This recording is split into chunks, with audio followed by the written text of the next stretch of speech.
Let's go back to that super story I was telling you at the top of the show. $500 million. Apparently that's how much money Australians have withdrawn from their retirement accounts in the past year on compassionate grounds, not COVID grounds. These are compassionate grounds alone.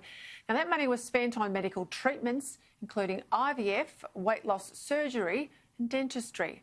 And the ongoing rise in withdrawals has prompted major concerns from super funds about what sort of nest egg people will have when they retire. For more on all of this, I'm joined now from Melbourne by News Corp's national personal finance writer, Sophie Elsworth. Sophie, this is a pretty interesting story. As I said, this is not about the money people got out because they, hit the wall financially in and around COVID. We're talking about 60,000 applications to get super for weight loss surgery, IVF, even dentistry. That surprised me. Did it surprise you? Well, look, Peter, I think it's a sign of the times that a lot of people are under serious strain, and super is a last resort and money that is theirs that they can access under compassionate grounds. It's not a new thing.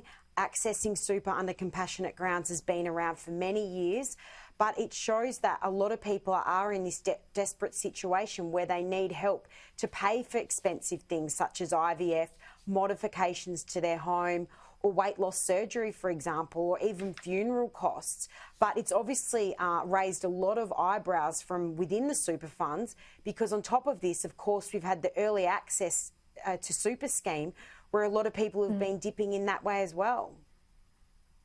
Yeah, I'm surprised at some of those grounds. I mean, I'm with you, Sophie.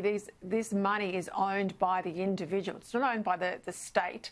If they need their money, they need their money. But it's also, a trade-off in policy terms because if people then run their super right down, they'll be on the taxpayer when they retire. So we've all got a bit of an interest in ensuring people can access if they have to, but not too many of us access it. Otherwise, we'll all be on the pension and that's not sustainable in the future.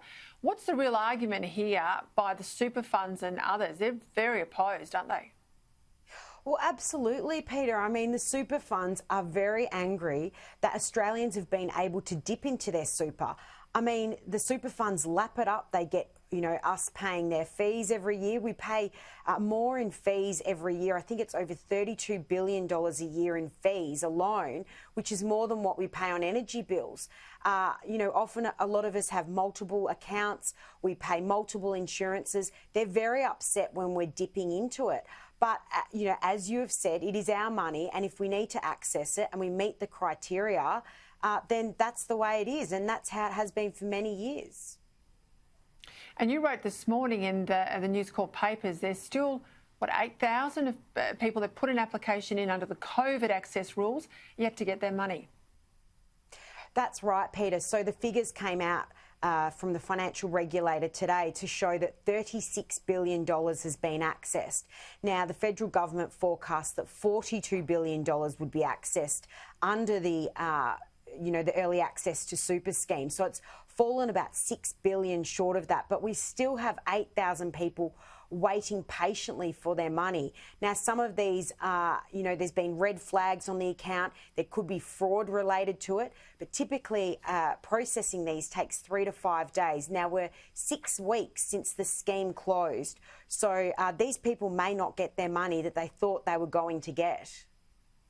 Well, we know a lot of people are getting worried on their mortgages and other things, particularly as we wind into March and the removal, which I think quite appropriately, of JobKeeper, JobSeeker.